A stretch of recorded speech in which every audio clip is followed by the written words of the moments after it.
You're listening to Arirang Radio's Wonders of Jeju. This is a segment where we tell you about the lives of people living right here on the island. I'm your host, DJ Jamie. This is Humans of Jeju. Hello, Jay. Welcome into the studio. Hello, Jamie. Hi. It's good to have you here, and I cannot wait to find out what human we will be learning about today. So Yes. tell us who it is. So let's go right in. Yeah, jump right in. jump Unless right you in. have something to tell us. Oh, no. Let's jump right in. Let's hear from today's Human of Jeju. All right. 안녕하세요. 아름다운 섬 제주에 정착한 지 어느덧 4년차 30번째 밤이란 필명으로 활동하고 있는 상업사진가 그리고 아트 디렉터 김동현입니다.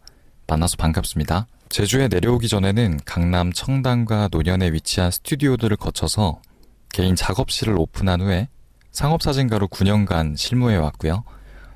이제 커피넴 로스터즈라는 브랜드에서 잠시 아트 디렉터로서 활동을 했습니다. Whoa. He sounds like a DJ. Very nice voice, right? Yes. Tell us who he is. So today we introduce a human who is a commercial photographer as well as an art director. His name is Kim Dong-yeon, but he also goes by his pen name, which is 30번째 밤, meaning 30th night. Oh. So it has been now 4 years that he has settled down on the beautiful island of Jeju. And before that, he has worked at a studio in Gangnam, Cheongdam, and Noji in Seoul to later on open his own workshop. And has been working as a commercial photographer for 9 years now. Oh, wow. Also, for a moment, he worked as an art director for the brand Coffee Lab Roasters. And this was a chain coffee, like a lab. Uh-huh. I see. That opened here as well. Wow, interesting. You know, Noji, I actually lived in Noji when I was in Seoul, and then now I live in Noji. So similar in Jeju, Noji and Noji. I get that confused too. I get confused sometimes. All right, so he's working as his pen name is 30번째 밤. Very interesting pen name. 30th night it means. Is there a meaning behind this? Yes, and he shared a very touching, lovely story. So coming down to Jeju when he was 30 years old, there were a lot of concerns and thoughts on his mind. And not only was he worried about moving to Jeju, but also his family and friends were worried about him as well, moving to a new place. So people who had moved to Jeju probably can relate, but when moving, he mentioned that he had to jam everything into his car and he had to come on a ship to Jeju. So on the night of leaving his home around 1 to 2 a.m., he remembers packing his car so packed that it was just the driver's seat, like left for him to, sit. Okay. And also at the moment when he was saying farewell to his parents, who he mentioned that they normally carry on a lot of conversations, but on that day they didn't have much to say and just said, "Go and live well." Oh. And I guess that was kind of a moment where everybody was kind of being emotional, leaving each other. Because if you talk, you start crying. And then, so he said when he got into the car, he said for a minute, his foot couldn't step on the pedal. Aww. And like he had his hands on the steering wheel, but then... I'm going to cry. We all know getting this feeling. emotional. Yes, we all know this feeling. Yeah, we know that feeling. And then after leaving home, making his way down to Jeollado, Wando port, where the ship to Jeju leaves, he stopped at a rest area to take a break for a drink of coffee. There, when he opened the armrest compartment, that compartment where you rest your arm in the car, he said his father had actually filled the compartment with candies and snacks that he liked. Oh, no. And that was all for his sons, yes. Oh, so sad. Oh. And that thought about his father preparing the snacks for him while they were packing the car. Don't tell me it made him cry. Made his eyes watery for a moment.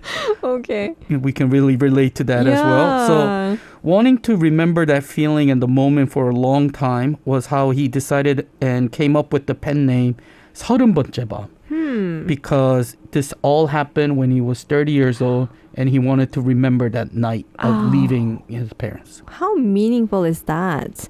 Well, then, what made him decide on moving to Jeju? This is really interesting. So he mentioned when he was 29, going through some changes, he looked back at the path that he has walked all the way. And a lot of people at the same age probably went through the same thing as well. So having lived a life doing one type of work all the way and living with the mind map of working hard and wondering about if he's actually living his life in the right way, he came to think about searching for his own happiness. So remembering the happy memories that he had about Jeju, and he actually thought about moving to Jeju like 10 years ago as well. This was something that he has always thought about, but couldn't actually put it into plan. If he had done that. Yeah, and remembering... he would have been a pioneer. And kind of regretting that feeling about thinking about moving and not doing it, he finally made the decision to move to Jeju. It was always inside of him. So his move to Jeju was to find happiness. Then what is happiness for our human today, Kim Dong-yeon? So when defining what happiness is for Kim Dong-yeon, he mentioned that it can be very comprehensive and vague. But for him, happiness first comes from living in an environment that suits him. So whenever he is tired, worn out, or feeling down, the things that can cheer him up, such as place and culture, are what brings him happiness, he mentioned. Wow. And those are the things that he found here on Jeju Island, like such as the Jeju sky, the sea, the Jeju autumns and forest. Didn't I tell you, Camellias, that many people moved to Jeju Island because of the sky? Oh, yes. Yeah, okay. Yeah, and that was number one. You said sky first. And we actually met a lot of humans of Jeju who mentioned about the Jeju sky as there well. We go. Yeah. If you are in Jeju, 88.7 in Jeju City, 88.1 in Seogwipo City, 101.9 in the Daejeong area. Arirang Radio. All right, I can't wait to move on and learn more about today's human. We're introducing a commercial photographer named Kim Dong-yeon.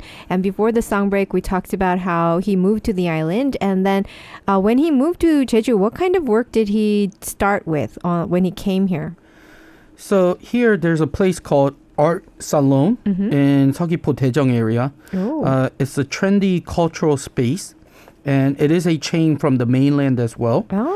When they opened in Jeju, Kim Dong-yeon, he took part as the art director in charge of operating the space, planning exhibition, and installing them as well. Awesome. Also, currently, he participated in the Village Cultural Space Network project run by Seogwipo Cultural City. And this was to plan fun culture-related works with local residents. Wow. Besides from that, he has also done all kinds of jobs, such as running a photography program in cultural school called Hokkulak, and doing works for Jeju magazine called In. Oh, yeah, I know that one. And doing company branding works, art album work, and work on commercial photography as a freelancer, going back and forth to the mainland as well. Wow. So very busy person. Yeah, it sounds like he must have been really Yes. busy.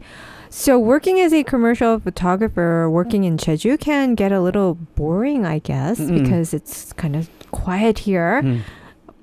Can you tell us how you thought about that? Yes. It could seem like that, as there are actually more works to do in the mainland, we would imagine, Right. Than in Jeju. But he mentioned a very interesting work, which is working as a creative director for a project called Trans Farmer. So let's listen to Kim Dong-yeon about the project. 제주에서 열심히 살아가는 각 분야의 전문가이자 5명의 개인의 청년들이 모여서 지역 60세 이상 어르신들을 위해서 만든 프로젝트입니다. 제가 이제 크리에이티브 디렉터로 총괄을 했고, 브로콜리 연구소라는 또 그런 단체를 운영하는 김민희 씨와 함께 이제 공동으로 기획했는데요. 이 트랜스파머라는 걸 간략히 설명을 드리면 언어 유의적인 제목이에요. 말 그대로 트랜스 플러스 파머이고, 제주의 다양한 직업들을 이제 농부뿐만 아니라 어부, 그런 다양한 직업들을 가진 삼촌들을 변화시켜 드리는 건데요. 이 취지는 부모님 세대인 그들이 잠시 잊고 살았던 어둠 속의 그런 그림자 같았던 옛 꿈을 저희가 다시금 들어드리고 이미지로나마 실현시켜드리고 싶었어요. 사실 이건 장기 프로젝트인데 이제 막 첫걸음을 뗀 1회차고요. 앞으로 다양한 직업들을 바꿔가면서 다양한 모습의 제주 삼촌들을 만날 예정이니까 많은 관심 부탁드리겠습니다. 이 결과물 사진에 대해서 지금 1화 트랜스포머 결과물 사진에 대해서 궁금하시다면 결과물은 제 인스타그램에서 확인하실 수 있습니다. Wow. Can you please explain what he just says? So this is a project made by 5 young adults who live on Jeju Island, working hard in their each expertise. And the project is made for local elders who are over 60 years old. So Kim Dong-yeon was the creative director, and the project was planned along with Kim Min-hee, who runs an organization called Broccoli Research Center. To explain what Transfarmer is, it is a name that adds the words trans and farmer, and it is the project that transforms the uncles, the 삼촌들, Yes. describing the elders here, who have diverse jobs such as farmers and fishers. So what they do is they listen to the stories of their past dreams and something that they may have forgotten about, and they fulfill that dream for them through images. And so this is a long-term project, and they've just gotten started with their first start, and they're planning on meeting more Jeju 삼촌들 with many different kinds of jobs. And if interested, you can see the first trans farmer's work on his Instagram as well. Yeah. And Wow. During the project, not only did the team get touched and moved by the work that they were doing, but the 삼촌들, the uncle, were very moved from the transformation that they were being made as well. And he mentioned it made them very happy when the 삼촌들 would thank them for such project. Yeah, and I really respected the fact that he's using his talents to do very meaningful things. Yeah, and working for the community as well. I'm wondering, how did Kim Dong-yeon decide to become a photographer with all this talent in all these other areas? So he mentioned because he's an upright person and an outspoken person. When he was in school, he actually couldn't make many close friends, he said. And during his high school years, he actually fell in love with taking pictures and did so by taking the bus or subway to a faraway place, far as he can go, and then getting off the bus and walking and just taking pictures. Wow. So doing so, he mentioned he spent more time alone than hanging out with his friends. And spending time alone, camera seemed to become his best friend. Ah, I see. So like that, becoming friends with taking pictures, he became interested in the path of working in the photography. And while self-learning photography and realizing that this is not something he can do alone, learning by himself, he found a teacher who can learn from. Oh. And that's how he was able to become a photographer himself. Awesome. So inspiring and motivating, isn't it? Are you ready? Every day is K-pop. Anytime and everywhere. Arirang Radio. Arirang Radio. So then for photographer Kim Dong-yeon, what is so charming about Jeju Island to him? Can you tell us what he might have said about that? Yes, and why don't we just first listen to what he said. Okay. 무엇과도 바꿀 수 없는 아름다운 자연환경과 고유한 문화가 가장 매력적이라고 생각합니다. 섬이라는 지형적 특성상 불편함도 있겠지만 그건 저마다의 다른 관점에서 오는 차이라고 생각해요. 때문에 저는 제주라는 지역에서 남은 삶의 종착점으로 생각하고 정착하고자 문화 발전을 위해 어떤 것을 기여할 수 있을지 매일 그리고 매 순간 고민하고 기획하고 실행하고 있는 이유입니다. It seriously sounds like an AI almost, and it sounds like he's reading a script almost, but I know he's not because you were It's interviewing him. Yes, it's like narration, yeah, right? it sounds, his voice is so deep, and you pay so much attention to his voice, sometimes you miss what he's trying to say. But can you please help us and translate what he says to us? So the most attractive thing about Jeju Island is the beautiful nature and the unique culture that it possesses. So wanting and believing that Jeju is the final destination of his life, on the island he continues to contribute and thinks about how he can help develop the culture of Jeju Island. That is wonderful. I'm the same. When I came to Jeju Island, I just decided that this is going to be like my last destination. Oh, yeah. Like after traveling around a lot of places and living in different places and not knowing where my fate was going to end, I decided that I would bury my bones here on Jeju Island. So I can really relate to him. Yeah, that is amazing that he can really see the value of Jeju Island and also at the same time use his talents once again to portray not only the natural atmosphere here, but also kind of working with the community to help in terms of culture, which he's so interested in. Not a lot of people are able to find their talents, use it, and also do it with something that they're interested in, but he's actually putting all of those together. Right. Everything is just... Yeah. And it kind of fits in well with the fits in island well. and the talent With that the he island. has. Yes. That is so true. I think he was destined to come to Jeju Island. Then from now on, what kind of works does he hope to do on Jeju Island? So living on the island, he mentioned that he really got to think about the types of the work he wants to do, as Jeju is filled with the things that he likes. And since there are beautiful natural landscapes and unique cultures of Jeju Island, he has been considering about how he can localize those things and help to develop it. So understanding the importance of nature, he wants to be able to do works that can fuse with the nature and that is harmonized with the nature as well. Wow. So I see some of our Camillas are already following the Instagram of today's human. Thank you for doing so. And I have done that as well. I think, it's going to be very interesting to see how his life kind of unfolds in the future and all the wonderful things that he's probably going to be doing in the future. All right. So Jay, here's my next question for you. Now, it really seems like he won't be able to leave and live outside of Jeju anymore from what I've been listening to so far. He must have been everywhere around the island. I'm wondering. Yes. And so he mentioned that he really has been to many places around the island. He mentioned that he has probably went around the island about 100 times, like circled around the whole Oh, island. really? The entire island? I wonder how many times I might have. But yeah, that's a lot. I mean, 100 times? Wow. Wow. Yeah, I mean, I'm shocked too. Yeah, so he's been all over the island. Wow. And the place that he liked the most, so he didn't particularly pick one place, but he talked about the Noji, which is Jeju language for outside. So along with cultural city of Seogwipo, he's making efforts to increase the awareness of Noji culture that we have here on Jeju Island. Yeah. So Noji culture is a complex culture that includes many things such as nature, the people living in the nature, and the relationship between the nature and people.